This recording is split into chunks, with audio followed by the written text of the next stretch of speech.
for women needing women, women needing men, men needing women, it's not all about the physical male and female. It's more to do with the femaleness, the female part of us. And we all have a female, we all have a male part within us. And it's to honor both. It's to balance who we are as a female and the male parts of us.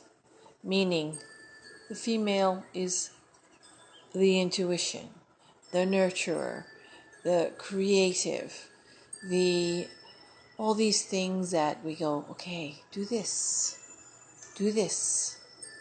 And the male part of us is, I've got this, I'll do this, I'll take care of this, I'll get up and go and do this. So that is where the balance is. If this is balanced within us, then it's balanced outside of us in our relationships. This is the hardest thing to do, to learn, to be. It's by far the hardest. You can have this maybe with someone, a sibling, a friend, and you may not have it with your partner. You may have it with your partner, but you may have trouble with other people in your life. And again, it's not you being female having a problem with a male. You could be more male within you as a female and not be able to balance with a male who is more female. You see? We all have this within us. It doesn't necessarily mean because I'm a female, I am going to be predominantly female. In my relationship, I am more male and my husband is more female. We balance it out. So when I become more female, which is vulnerable, creative, needs support, then he steps up and vice versa. And this is how it's a dance. You must find that dance. There are times we can't get it together. There are times we are both on our own, looking one way, he's looking the other, and we can't balance. But then you must notice and come back. This is about male-female within, not a male and a female. So in saying that, it's being true to yourself. It's being true to who you are, what you feel, and what you see. I love what I start all my workshops off with. And the one thing that I find is so important to say is, allow me to see what I must see, hear what I must hear, and feel what I must feel. This sets the tone for the weekend of a retreat or a week-long retreat. Every day we say this, and every day it reminds us that we are safe and that we are here to see the truth within ourselves. The truth within ourselves is what sets us free. If we cannot look at the truth within ourselves, then how are we ever going to be free?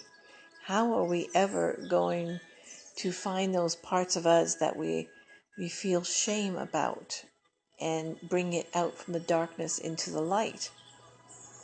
How can we feel those things within us that we feel embarrassed about, unsure about? All those things that we hide, our choices, the choices that we've made that we regret, the things that we've done, the things that we've seen, the things that we've said, all those things, they need to just be brought up, have a look at. It's not there to feel bad about. It's there to release, to bring into the light and see that it was never really meant to hurt or to be hidden.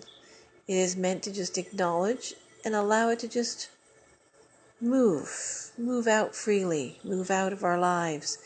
And when we create this space within ourselves, when we create this space, and we're no longer walking around trying to control situations, trying to control people, manipulate, trying to second guess or be ahead of what everyone else is going to say, do, or think, you can relax. You can relax. You can relax and know that you can be comfortable in your own skin and be who you want to be. There is no judgment of others. There's no judgment of yourself. This just keeps us occupied from looking at what is within us that just needs to be lifted and brought out into the light. Once it's there, we are free. I'm not saying that it feels easy. It feels uncomfortable. For all the things that I have looked at, it has felt from extremely uncomfortable to feeling, very, very shameful. But once looked at and let go, there's a sense of something lifting off you, lifting off your shoulders, your chest, your heart, however you speak. It lifts off you.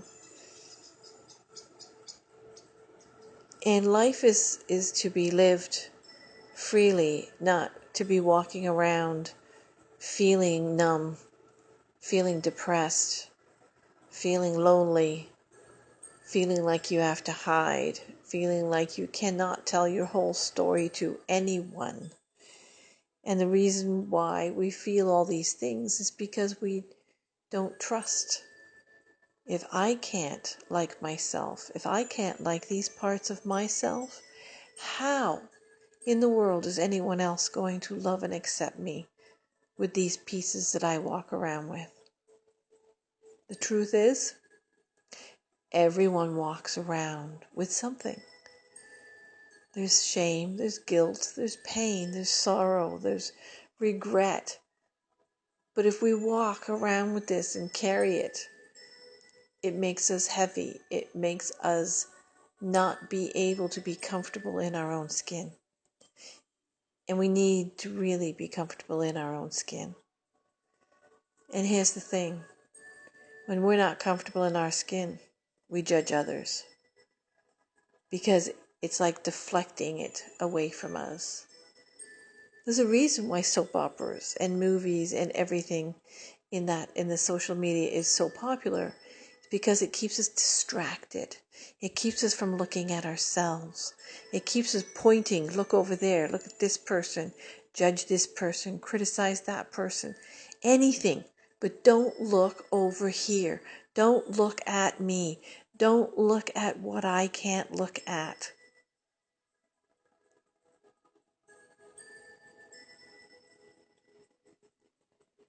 But we have to. Even if it's for a moment. It's just to give yourself a break. What we said, did, felt, whatever it is. It was a moment in time. It doesn't mean it's who you are today. It doesn't mean that this defines who you are today. It means you look at it, you learn from it, and you move on. This is why it's so important to just bring it. And the settings in my retreats are all about making it a safe place for everyone, a sacred space to be able to talk about whatever you want. And I do find when people come together, whether it's the men or women or couples or teenagers, there's a common thread. And that common thread is always found. And that common thread is something that we all share. And there's never an accident to who comes together. Never. It's always people that come together, that share that thread. And at first it may feel uncomfortable being with people you don't know, people you may know. But as soon as you spend a couple of hours, the heart's open, the stories are heard, the pain is relieved, and there is this feeling of huge love in the room for one another, huge understanding, and there is no longer any thought of judgment, criticism, feeling embarrassed, feeling shameful of anything, because there's an understanding that has come into the room. And that, to me, is the most magical experience. And this is why I love doing them.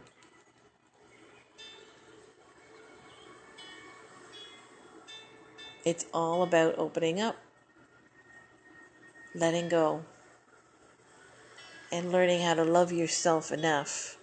And from this moment, when you start to love yourself, is when you can love others. It's just the way it is. So allow me to see what I must see, hear what I must hear, and feel what I must feel. Namaste.